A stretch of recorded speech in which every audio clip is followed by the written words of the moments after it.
भारत जैसे जैसे तरक्की कर रहा है वैसे वैसे लोगों को शिक्षा का महत्व पता चलता जा रहा है। इसी शिक्षा को लेकर लोग अपने बच्चों को बाहर पढ़ने के लिए भेजते हैं और ऐसे में एक बिजनेस बहुत तेजी से ग्रो कर रहा है जिसे हम हॉस्टल का बिजनेस कहते हैं। ये एक ऐसा बिजनेस है जो आपकी कई पीढ़ियों तक चल सकता है, बस लोगों को पता नहीं होता है कि इस बिजनेस को स्टार्ट कैसे किया जाता है। बेसिकली आज की इस वीडियो में हम जानने वाले हैं कि इस बिजनेस को आप कैसे स्टार्ट कर सकते हैं, कहाँ पे स्टार्ट कर सकते हैं, कौन से लाइसेंसेस और रजिस्ट्रेशन करवाने पड़ते हैं इस बिजनेस को स्टार्ट करने के लिए, इस बिजनेस में इन्वेस्टमेंट समथिंग कितना आता है, कितने रुपए तक आप कमा सकते हैं, ऐसी बहुत सारी चीज़ें। तो इस वीडियो को अंत तक ज़रूर देखिएगा। हेलो एंड वेलकम फ्रेंड्स, मेरा नाम है अनूप सिंह और आप देख रहे हैं आपका अपना YouTube channel. So let's get started. Hostel का हिंदी में मतलब होता है छात्रावास, जहाँ पर स्टूडेंट्स रहते हैं। ये मेनली दो टाइप्स के होते हैं, बॉयज़ हॉस्टल और गर्ल्स हॉस्टल, और इसी के साथ में प्राइवेट और गवर्नमेंट हॉस्टल्स भी होते हैं। जो गवर्नमेंट होते हैं मेनली वो जो यूनिवर्सिटीज़ होती हैं या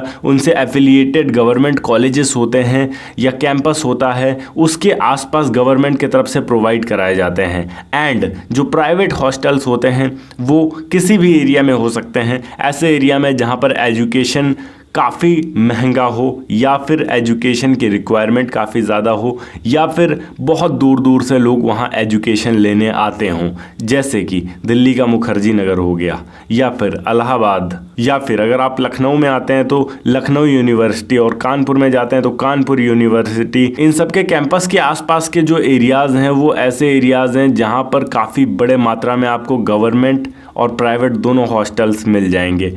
गवर्नमेंट हॉस्टल्स की सीटें जब फुल हो जाती हैं तो स्टूडेंट्स रुक करते हैं प्राइवेट हॉस्टल्स की तरफ। तो सबसे महत्वपूर्ण चीज़ तो ये है कि आपको परफेक्ट लोकेशन रखना है अपने हॉस्टल के लिए, क्योंकि बिजनेस आपका पूरी तरीके से डिपेंड करता है कि उसका लोकेशन कैसा है। लोकेशन के तौर पर आप किसी अच्छे शिक्षण संस्थान, किसी बड़ी यूनिवर्सिटी, कोई ऐसा कॉलेज जहां काफ़ी बड़े मात्रा में स्टूडेंट्स आते हों, बाहर से रहते हों, पढ़ाई करते हों, ऐसी जगह पे पॉलीटेक्निक कॉलेज हो सकता है या ITI हो सकता है।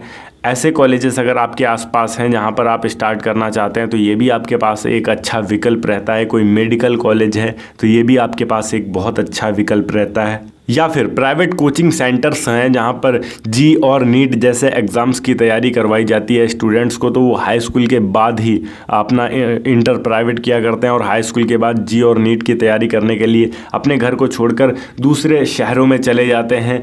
वैसे एरियाज़ में जहाँ पर काफ़ी बड़ी मात्रा में कोचिंग सेंटर है तो वहाँ पर भी आप अपने प्राइवेट हॉस्टल की शुरुआत कर सकते हैं। दूसरी चीज़, अब आपको प्लानिंग करनी होगी कि आप किस तरीके से अपने हॉस्टल को रन करेंगे। अगर आपने एक बार लोकेशन देख लिया है, देखिए मेनली आप दो तरीके से हॉस्टल्स को रन कर सकते हैं। पहला, अपनी बिल्डिंग बनाकर उसमें अपने रूम्स बनाकर अपने बिजनेस को रन करना शुरू कर दिया। वैसे में पूरा का पूरा प्रॉफिट समथिंग आप ही का रहता है। दूसरा ऑप्शन होता है कि आपने कोई बिल्डिंग किराए पर ली है और उसमें अपने हॉस्टल के बिजनेस को स्टार्ट किया है, तो वैसे में आपको जिसकी बिल्डिंग भी किराए पर ली है उसका रेंट देना होगा। इसी के साथ में आप जो भी फैसिलिटीज़ अपने हॉस्टल के अंदर रखना चाहेंगे उनमें आपको इन्वेस्ट करना होगा। तो सबसे पहले आपको बिजनेस प्लान बनाना होगा और जो मनी आपको इन्वेस्ट करना है वो एकत्रित करना होगा अपने प्लान के हिसाब से। देन अभी आपको यहाँ पर अपने हॉस्टल में एक अच्छा सेटअप लगाना होगा। आप डाइनिंग रूम बना सकते हैं जहाँ पर सारे बच्चे आकर एक साथ खाना खाएंगे।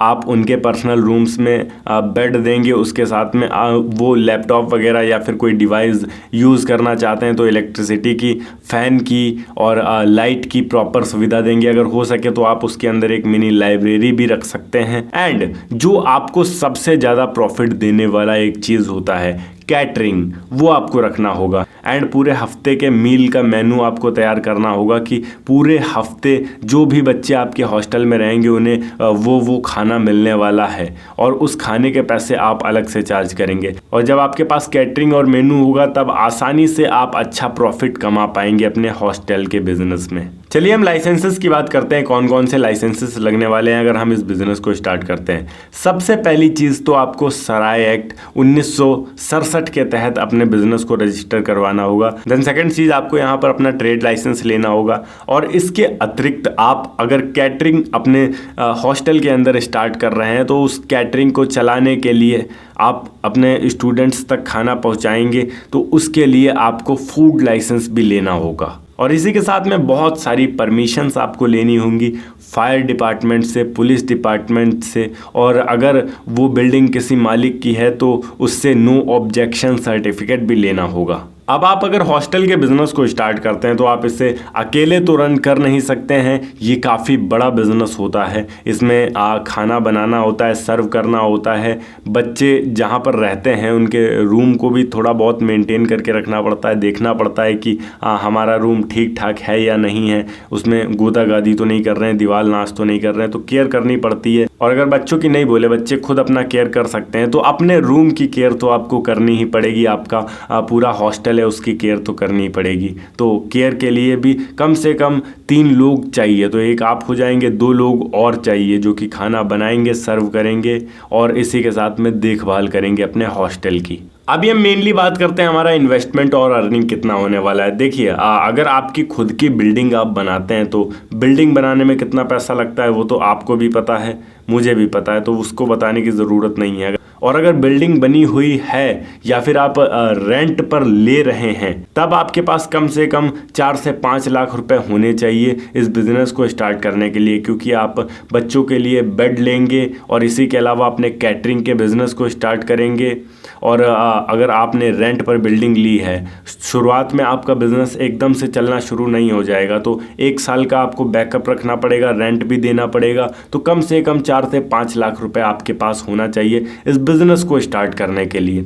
और अगर हम अर्निंग की बात करें तो सपोज दैट आप 8 से 9 हज़ार रुपये भी पर स्टूडेंट से ले रहे हैं, वो रूम में रह रहे हैं, प्लस 3 टाइम का या 4 टाइम का जितना भी आपने बनाया है उतने टाइम का खाना आप उनको देंगे, और ये सारी चीज़ें मिलाकर आपका चार्ज समथिंग आप 8,000 रुपये मंथ का ले रहे हैं एक स्टूडेंट से। और हम मान के रखते हैं कि आपके पास केवल 50 स्टूडेंट्स हैं आपके हॉस्टल में जो रहते हैं, तब भी आप मंथ का कमाते हैं 4 लाख रुपए, जिसमें से हम अगर समथिंग 2.5 लाख रुपए तक एक्सपेंस निकाल दें, आपके पास जो काम करने वाले कर्मचारी हैं, आपने जो खाना बनाकर खिलाया है उन बच्चों को, लगभग 2.5 लाख रुपए अगर हम खर्च निकाल दें, फिर भी आप 1 से 1.5 लाख रुपए आसानी से कमा पाएंगे एक हॉस्टल से। तो इस तरीके से आप एक हॉस्टल के बिजनेस को रन कर सकते हैं। ओके गाइस, अगर वीडियो अच्छी लगी हो तो वीडियो को लाइक करके चैनल को सब्सक्राइब जरूर कर दीजिएगा। मैं मिलता हूं आपको नेक्स्ट वीडियो में एक नए टॉपिक के साथ, तब तक के लिए जय हिंद, वंदे मातरम।